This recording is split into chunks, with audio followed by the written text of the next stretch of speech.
Hi everybody, welcome back to the GallowgateShots YouTube channel. And as you can see tonight, we're a little bit early. It's not the podcast tonight, not yet. But I am joined by Greg and Thomas of the Newcastle United Supporters Trust. So evening, boys. You're both doing well? How's it going, Chris? All right. Very good, thank you. So how are you? I think there might be a tiny little bit of a delay on the audio, but we'll go as best as we can. I just want to start off. Obviously, there has been a few recent changes at the Newcastle United Supporters Trust. One of them being the appointment of the peer reviews. So, Greg, you took over as chair at the start of November, and Thomas, you came in as vice chair. So, I just want to give people a little bit of background on this, because I think there's misinformation out there where people just think it's random lads that have just started the Supporters Trust, when it's not the case. You are literally appointed to these positions. So starting with you, Greg. Obviously, you've took over from Alex, like I said, in November, who obviously Alex done a fantastic job to get in the trust where it is at this moment in time. But yeah, a little bit about yourself, mate, and what the Supporters Trust is for you and to you. Cheers, thank you. Yeah, so I guess I joined the board 2 years ago now, when Alex, not long after Alex became chair, started really to try and rejuvenate the trust really and launch it in a new direction. I think you just hit on something really important there. We're just the custodians at this point in time who happen to be here helping to try and run this organization and try and make it as effective as we can be. And that's all we want to do, really. And that will continue. And there's, various people who've done that before us, and there'll be people who will do it after us. So one of my big challenges to me as a chair is that whoever takes it on from me as the chair of the board, finds it in a better position than it is today and can keep it growing. So about me, well, I'm 35 from Newcastle, grew up on, I guess, Keegan football, and then learned have a few pints on Sir Bobby Robson. So I'm one of those spoiled rotten in terms of as I was growing up, and you feel the pain a lot now. And then I'm down in London now due to my work. I have a job in the energy industry. But yeah, get back as much as I can, and pre-pandemic really. And then I joined the board, got involved really, and then following the latest elections and then a little bit, Alex decided to step back and work on one specific project, and the board then elected me as to be the chair of that board group really. So that's really how that came about. Yeah. And as for you, Thomas, Thomas, you've been part of the trust for quite a while now. Obviously, your background, you've had it obviously a huge part of being part of War Flags within the ground there, and obviously now still part of that. Obviously, no flags, no match day for fans, but now Supporters Trust, which will be taking up a lot of your time. So, how's the ride been for you so far? Fine, mate. It's a lot more than what I expected, in all honesty. I didn't expect to have to be a lawyer and all that sort of stuff, and at the same time as trying to fight for the things that we care about most as football fans. You're right, I've been part of War Flags for quite some time as well. It's a shame we're not doing that at the moment for a couple of reasons. Obviously the pandemic, but the group made a stance obviously against the owner at the time when Rafa left. In terms of the trust, I've been on the board for a couple of years now. I was co-opted onto the board, and then I was elected in the recent elections back in October. And it's a good point to make about those elections. That's the biggest election in English football for a supporter organisation. So really, So when people ask about the trust and how much credibility do the board actually have, well, we're actually voted on by thousands and thousands of people. The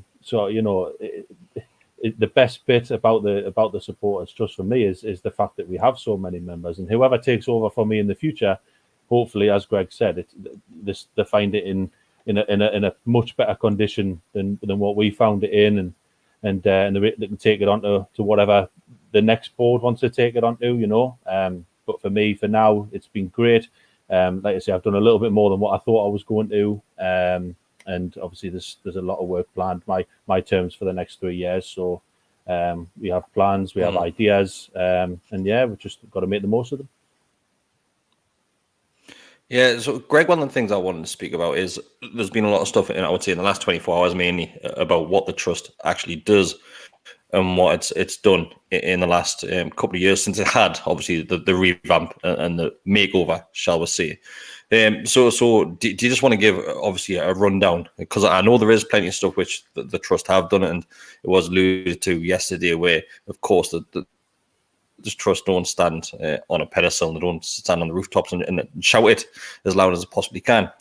But as far as you're concerned and what you've seen since arriving on the trust, what have the trust actually done? Well, I think the one thing to say before we get into that really is that I guess you have to understand what a supporters trust is as well. So as a formally constituted organization with a set of rules, a set of objects, a set of a formal structure, a reporting structure, etc. Affiliated and linked in various organizations, we have to act professionally. We have to act properly, and over the last 2 years in particular, and building that up to 16,000 members, we know for a fact from the people we've talked to in the game that we're taken far more seriously now. Thomas will be able to back that up in terms of conversations with Kevin Miles at the FSA, in terms of MPs, etc. as well. There's no doubt about that. And only by building it up in that way and maintaining our professionalism and doing things the proper and right way, can we actually have more of a say and more of influence and more of a better voice when representing fans on whatever issue that is, and effectively our members. But yeah, it all kicked off a little bit on social media yesterday with me on a Sunday afternoon. To a point, I responded to a tweet that said we never do anything on the official account, with a 12 bullet point list of just some examples of what we do for our members. And at the end of the day, we are just a board who care enough to give up our spare time to fight for the best for Newcastle fans, really. And we do often get a lot of stick on social media, a lot of accusations that we don't do anything at all. We don't. I find that quite hard to take sometimes when you're giving up your time. You're missing your family to do certain things because you want to do them because you care that much really about the football club that fundamentally you love, and you're trying to do more. So yeah, let's run through those ones. So I started yesterday just going on about the Start Giving Back campaign that we launched over the summer. We had that little punchy video that got a lot of attention. Even before then, though, Newcastle United, the last club to start the refunds process. It's not been great, and we know there's people out there still waiting for refunds, and there's more to come from the club on refunds, and we're pushing on that. But we had to escalate that to a director, the Premier League, to have a word with the club before we got any action.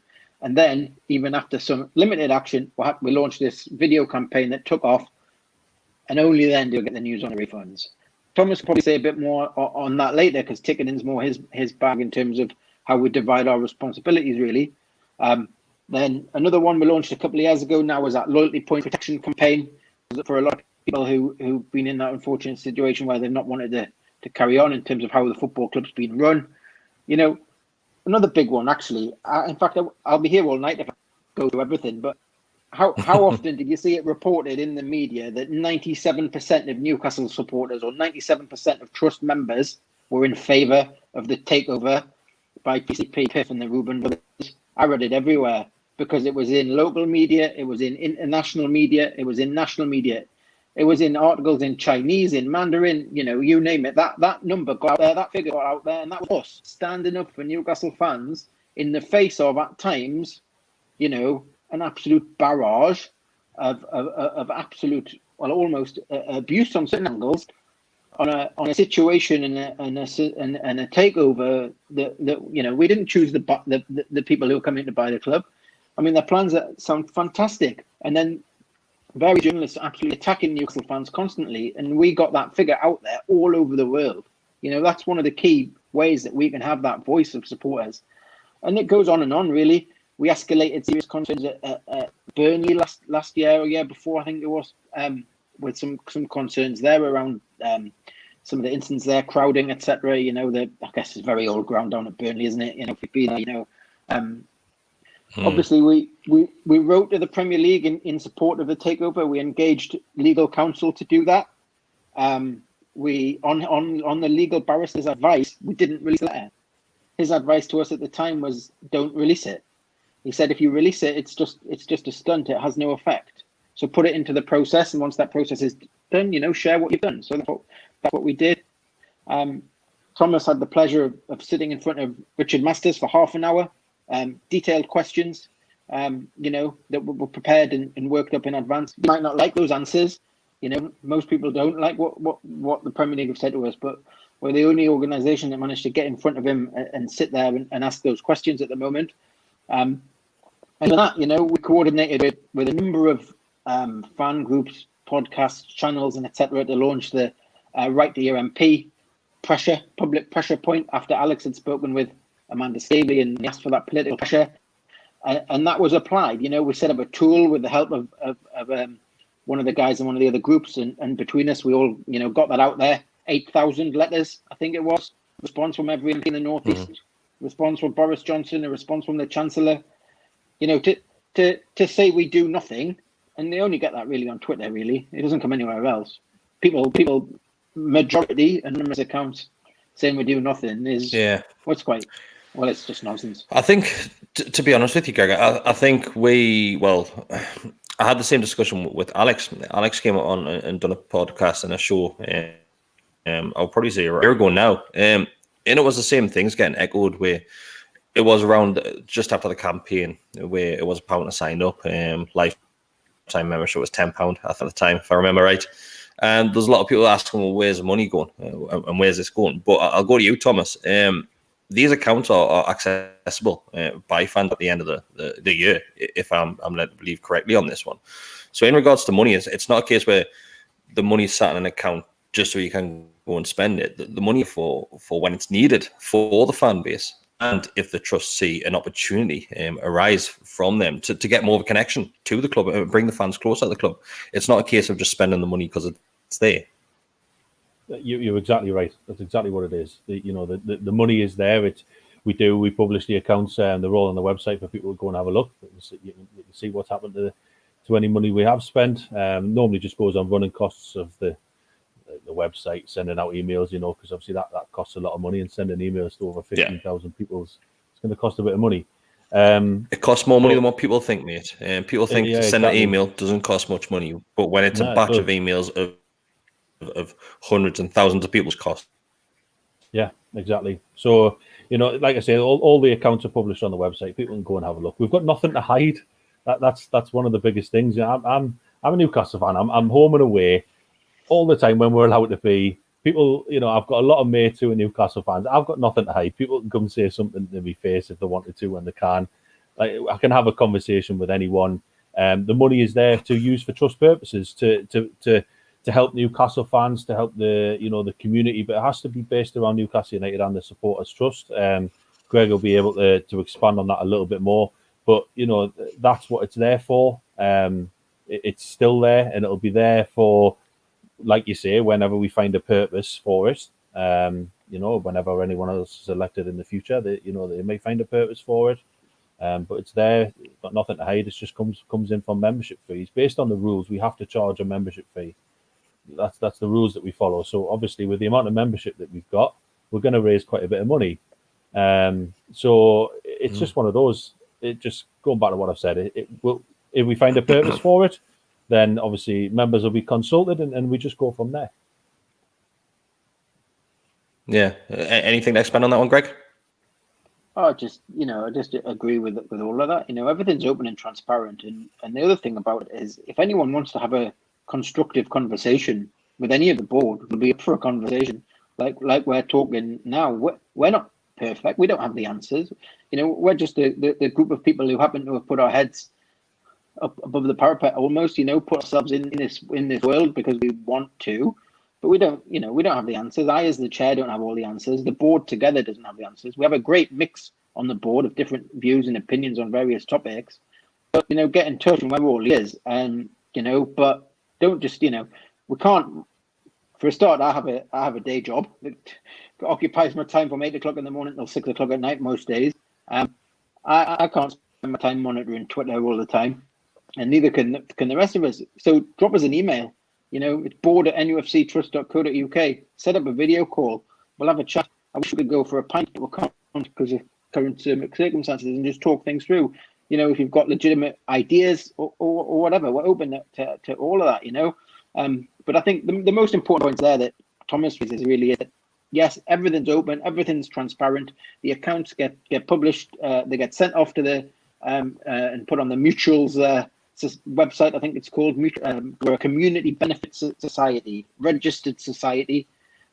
So any money we make, we can only spend as per the rules to benefit the community that we serve and for the purposes that our rules say that they should. So we had a few people at the beginning of the pandemic saying we should give all of our money to the NHS.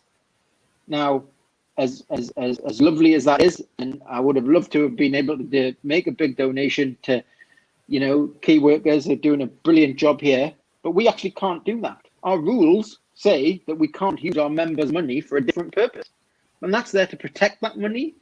Now, obviously, that's an extreme scenario because, in the midst of the pandemic, you want to do everything you can to help. But the rules are there long term, fundamentally protect that money. So, yeah, it's all open, it's all transparent, and there's nothing to hide there on that one. Yeah. So mention quite a bit about obviously the board, which the Supporters Trust has, and the board. You can nominate yourself for obviously the elections at the end of the year to see if you want to become a member of the board, and it's open to everyone. And you, like I said, used to obviously now chair and vice chair this one, but every single time we see new people appointed to the likes of the board. I know people that are on the board now. Obviously, I met Thomas years ago now, long before the trust, probably prior to the War Flags Day as well, mate. But in regards to getting on the board, what steps does that take for people that are interested? It's pretty simple, really. As long as you're a trust member, you can stand in the elections. You basically fill in a form. You get someone to nominate you, and that's it. You're involved in the process. You get involved in obviously writing statements, doing some hustings, and it was just like I said, it's a pretty simple process. And like you've said, Chris, it's open to anyone as long as you're a trust member. And yeah, you just go from there. If people like your statements, then you'll get elected. That was one of the best things about this recent election. We had some fantastic candidates. Like, you had people that didn't get on the board, had over 1,000 votes. That's incredible. And that speaks volumes for where the organisation is and where it should be. Each club should have an organisation like this. It needs one. We're recognised by the FSA, by the Premier League. It's written in the guidelines that they have to speak to us. They have to follow a structured dialogue process, and this is just the organisation to do it. So if someone's not happy about how they're communicating with all these organisations that we do communicate with, the club, the Football Supporters Association, sometimes the Premier League, then run for the board. It's pretty simple. Put your reasoning forward as to why you want to do it, and go from there. It's the best way. It's democracy, isn't it? That's what we're going off here, and that's the best way. That really is the best way. It's not as if we're self-appointed board members of the Newcastle United Supporters Trust. We are elected by thousands and thousands of people. And on that, it's also worth adding actually that some of those really, really good candidates who got a lot of votes and who are very, very competent people and very passionate about Newcastle United, we now have helping us because they put themselves forward because they care and they want to give up a bit of their time. We've got a fair few of those guys now, in our what we call these council groups. We've got 250 applications to come and join this council. We've now got this list of people we've had an initial meeting with, and we've formed a few subgroups who are helping us to be more effective. Because, managing an organisation of 2,000 members is one thing. When you've got 16,000 and you're trying to get bigger and be more effective, it becomes harder and harder as a small group to do everything. So we've got some of these guys and others who've come forward to help us, sitting in groups, one led by Thomas, looking at ticketing, and there's going to be some meetings with the club on the return of fans to football, we hope, and then coronavirus is done for that again. You know, we have other groups there. We have some wonderful volunteers doing most of our social media. Most of our social media actually isn't us on the board. We have a dedicated group of volunteers who know what they're doing with social media across all of the platforms, and coordinate and put those things out within a set of rules and a framework that the board, as the elected board, you know, gives them, and it works brilliantly. And it's our job to, you know, get more members involved in making it more effective. So you mentioned, I'm going to go to Thomas on this one. Mentioned obviously fans going back to the ground. Obviously, what had happened with that. Just before we go to this question, just anybody if you do have any questions, send them across, and I'll get through as many as I can do. Thomas, I had the pleasure of escaping the house yesterday, and I went for a walk around the city centre. I walked around St James Park, and I was shocked to see that the club actually have introduced things ready for fans to go back into the ground. So the sanitising stations there, obviously different zones. I saw Amazon, a red zone, markings on the floor for obviously 2 metre distance from. Do you know much about the introduction and the reopening of the ground, if that day ever was to happen? Have the trust been involved in that at all? Yeah. We had a meeting with the club back in September, with other supporter representatives as well that had been on previous fans forums. You know what it is, the club had actually worked really, really hard on setting this up, and you know, we were all ready to go for that Burnley game at the start of October. You know, that was when they were planning on bringing back a certain percentage of fans. I think it was maximum of 33%. I think it was maximum. And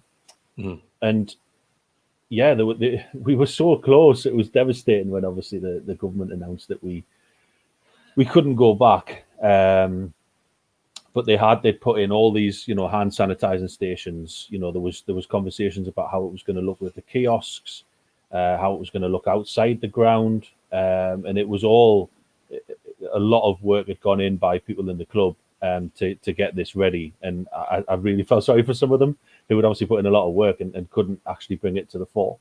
You know, we talked about how tickets were going to be potentially allocated, which is obviously a nightmare of a process when you've got 30,000 season ticket holders and 18,000 of them are on this long-term deal.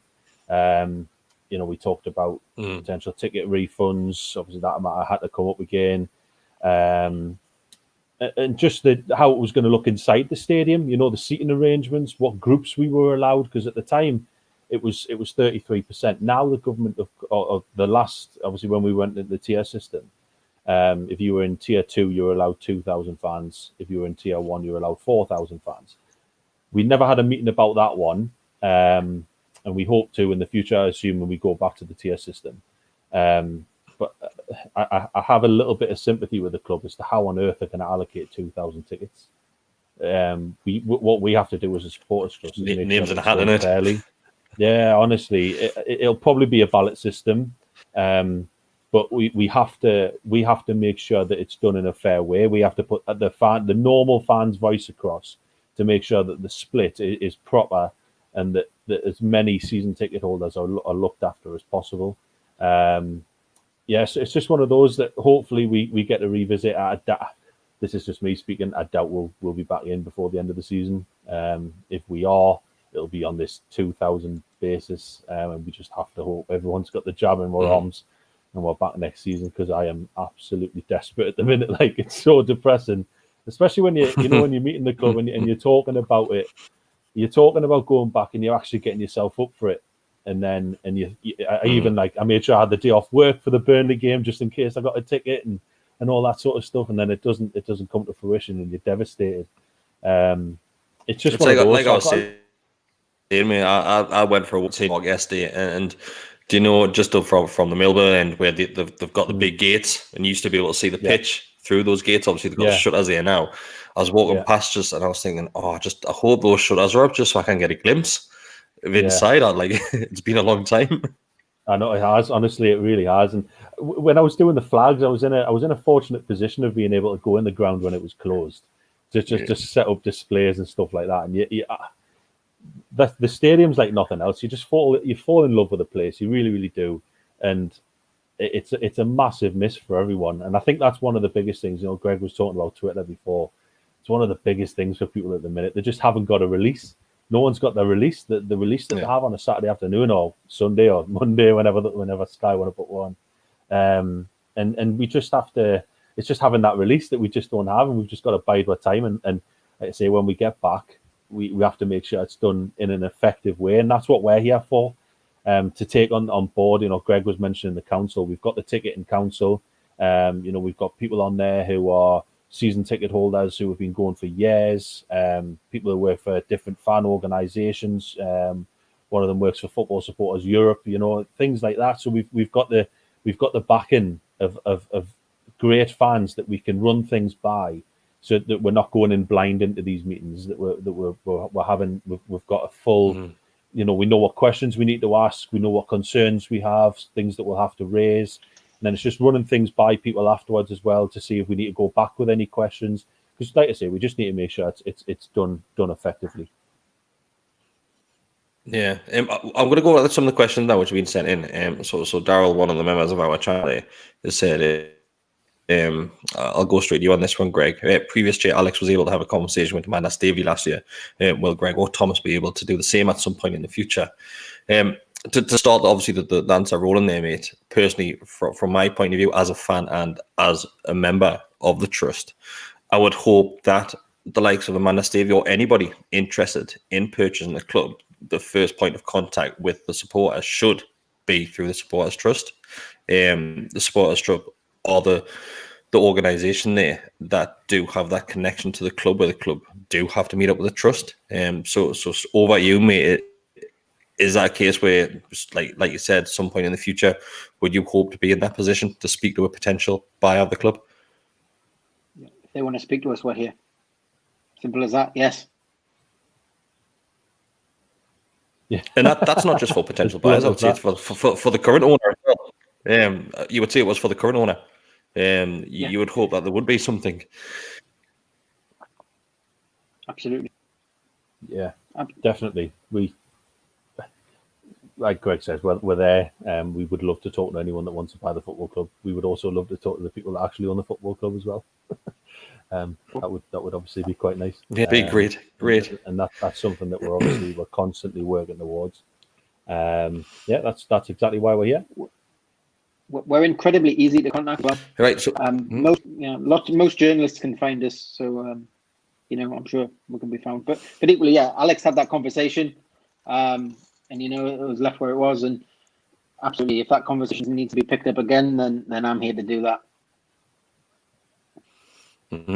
So, Joel Spotter here, what projects are the trust working on as we speak? So, not just as we speak, but I would probably I'll open that up a little bit further and say future projects or things, not just in the pipeline, but things that are being put on the drawing board.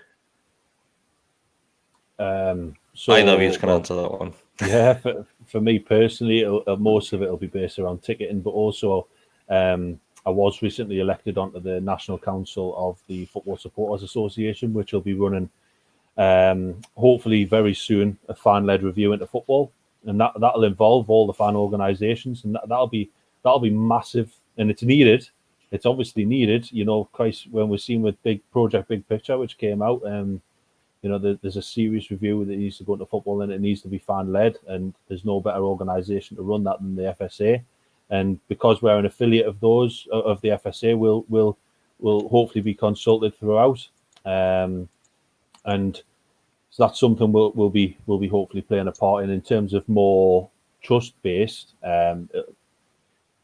It's hard at the moment because you're in the pandemic as to what you can actually do, but it'll be around ticketing. It'll be around the match day experience when we can return. We've still got, you know, the debate around safe standing, you know, ticket pricing. There'll be the matter of, you know, long-term deals expiring, making sure that fans are getting the right deals on things like that.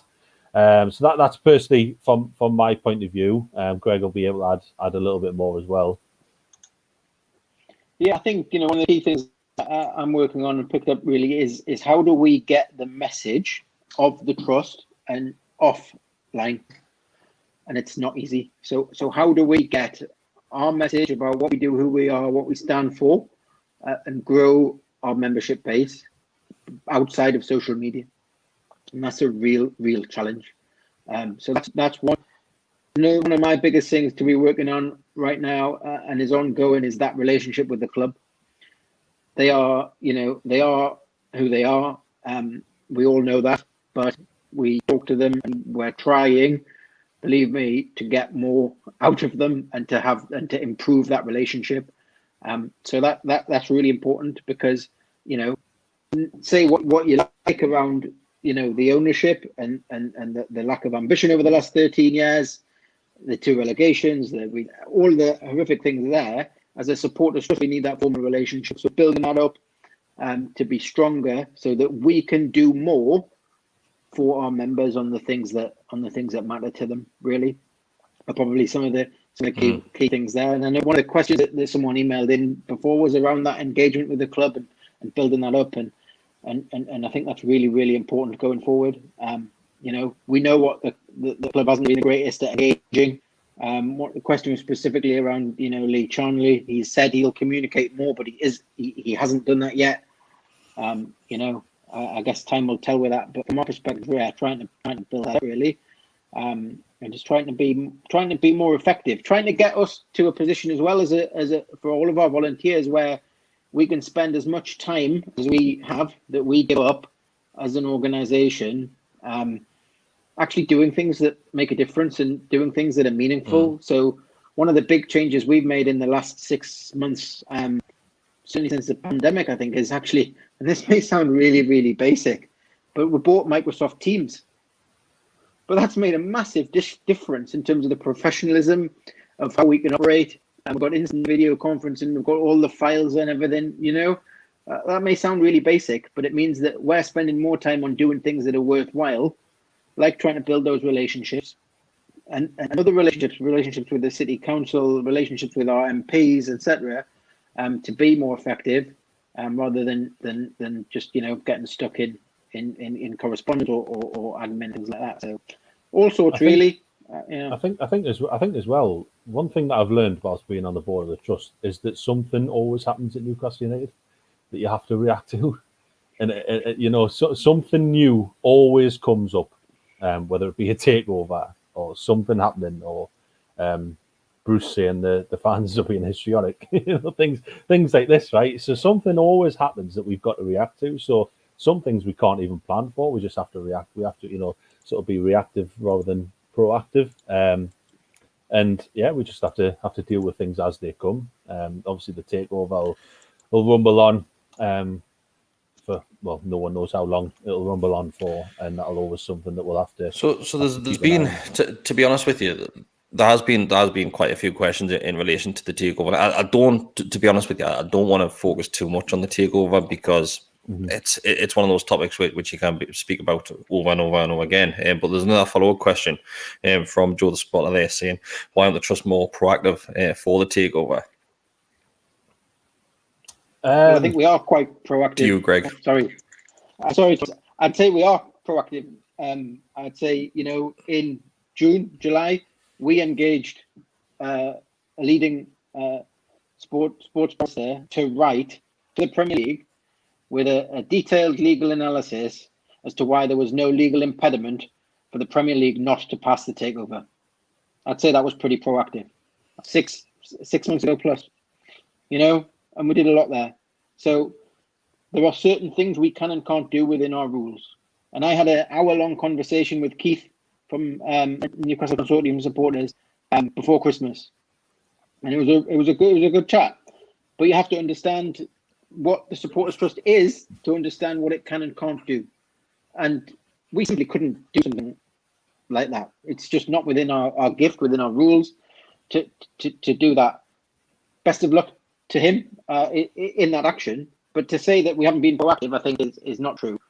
Like I said, we paid a barrister to write that letter. We had that engagement with the Premier League. We were certainly proactive. I think. I'm going to go to you, Thomas, because there's one here Sorry to interrupt me. But there's one here, obviously, with the meeting which you have with Richard Masters. Obviously, you're part of the supporters trust, which were down there to obviously sit alongside the Premier League and ask your questions towards the likes of Richard Masters. But there is a question here. I know we touched on it previously, but we've had a lot more people jump on recently. Basically, say, why didn't you ask the right questions to the Premier League? You mentioned earlier that the questions, it wasn't just you coming up with the questions on a wing. It was basically constructed questions. Where did these questions come from? What was it? Was it basically the trust? Was it the members involved in it? Where did those come from? I would say the members were involved in it in the sense that we had so much correspondence from them beforehand. It sort of formed the questions that we did come up with, keeping in mind the environment that we were in. I got half an hour to speak. It was put on the agenda. It was part of a meeting with the Football Supporters Association in their structured dialogue process that they have with the Premier League. And the FSA in turn invite 6 other supporter organisations from the Premier League clubs, and we were one of them. And it got put on the agenda on top of everything to do with the pandemic. It was a 2-hour meeting. Everything to do with the pandemic, everything that was going on in football at the time. And we managed to get a slot specifically about Newcastle United. Now that's quite rare. So yeah, we were very, very mindful that there were certain things that he just wouldn't have answered, that Richard Masters wouldn't have answered. So we had to be quite, in a way, sort of almost tactically play it that we could get some answers where it wasn't just going to be, I'm just going to palm you off on that one, no comment on that one. And in terms of the questions, we agreed them as a board. And to be honest, it's obviously something that I've had since. Why didn't you ask the right questions? I wish I could have had 2 hours. It's just talking about that. I really, really do. I thought I was only going to have 15 minutes. The fact that I ended up with half an hour just speaks volumes as well. I honestly wish I could have asked more. We asked the things that we thought we were going to get. We were going to get answers for. And I would, to be honest, the difficulty is I've heard that question, why didn't you ask the right questions to the Premier League? But I've had no one say what I should have asked. I think that's one of the, what the right questions are. That's one of the things I've taken quite personally, I must admit. It's very easy to shoot when you weren't there. Talking to people that were in the meeting on the FSA side of things, they thought it went as well as it possibly could have done. And it's just one of those. We were only ever going to get certain responses. And you've got to remember, that meeting happened before I knew about Project Big Picture. That would have changed our approach to the meeting without a shadow of a doubt. So there's a lot of things that we went into the meeting not knowing. And after the meeting, we came out and, going back to what the trust are doing about the takeover, I came out of there thinking, still not having as many answers as I wish I had. There was obviously a lot of questions still to be answered, which we were never going to get answers for. It was one thing that Richard Masters said. He wished he could speak more about it, but he just couldn't. So it was one of those that afterwards, for me, it was like, right, there's people with a lot more money and a lot more resources that can now hopefully do something about this, because I really want this takeover to happen. I really, really do. It's just finding what we can actually do. And fair play to the lads that are doing what they're doing, Great, like Greg spoke to Keith, and that takes a lot of balls, that, like, in my opinion, and I wish them all the best, because we all want the takeover. I don't want people to think that I went in there and sabotaged it in any way. I went in with the advice of the trust, with the advice of the FSA as well, as to what I was actually going to get. I wanted a conversation. I didn't want no comment, so it was a fine line as to what we could actually ask. That's me being as you've got to be very careful with a lot of these. So you have to be careful with a lot of these questions which you do ask, because it can be a very open question where I'm pretty sure somebody will say one of the right questions was, why did you not approve the takeover? There is an answer to that question. That answer can go on and on and on for God knows how long. So that's a worrying thing. As the trust, yourselves and as members of that board, like you said at the very start there, Thomas, you had to be very specific in the questions which you asked, because you needed to get an answer. It couldn't have just been. In terms of why they didn't approve it, their answer to that in the meeting was, well, they didn't have a decision to make because they withdrew, and that was always something that they were always going to say. And I was never going to be able to change that mindset from Richard Masters. He was always going to say, you know, that the buy-in side withdrew, or PIF withdrew. You know, why that was, you know, again, I was never ever going to get those answers. People wanted us to probably go in there and call them worse than shit, and just get kicked off the call, and then that's it. They did, and they would have just terminated the call, and it wouldn't have happened. It wouldn't have happened, and then all of a sudden, the trust's reputation, the fact that we were in that meeting is sensational anyway, and all it would do, it would rule out any future chance of being able to ask anything for what? A few Twitter likes. I'm sorry, but I'm not in that game. I'm really not, and it's just something that we had to play smart. We had to do the best that we possibly could. So in terms of, you know, going back to the why didn't they approve it? Like I say, they'll always say that it was just because the buyers withdrew. I asked the question, you know, did any other clubs, did any other organisations have any say on this takeover? Did they put forward their opinions? And the answer was that they don't go and seek anyone else's opinion, and it's a confidential process completely. And I was never ever going to get any other answer than that. Yeah, I'll go over you on this one, Greg. Morty Lawrence says the only voice we have as supporters right now is via social media, which is something which I mention all the time on the podcast, mate. He goes on and says, is there any way the trust can convince the club that we are not all hysterical keyboard warriors? It's a good question. I mean, I have pretty regular dialogue with the club through Lee Marshall, actually. You know, we don't always get what we want in response to those questions, but he is there if we have questions. I think the club actually, you know, they understand how it lies. Actually, one of the things that they actually do reasonably well is their own social media, pretty well, actually. If you think it was 5 years ago, I think they barely did a tweet a week, and they're actually pretty engaging now on social media. So I think they understand that side of things, and they actually do. They do understand, because, you know, if you take it back before the pandemic, you could have 10,000 people whipped up a storm on social media about a protest, and you know, I've been joining some of those in the past, and then you get there on the ground on the day, and you know, 40 odd thousand still turning up. So I think they know that. Yeah. So people that obviously, I'll mention this now before, but I will go for another 5 days, because obviously I've got to run away and do another podcast after this one. I would love to speak all night, but other things to do, boys.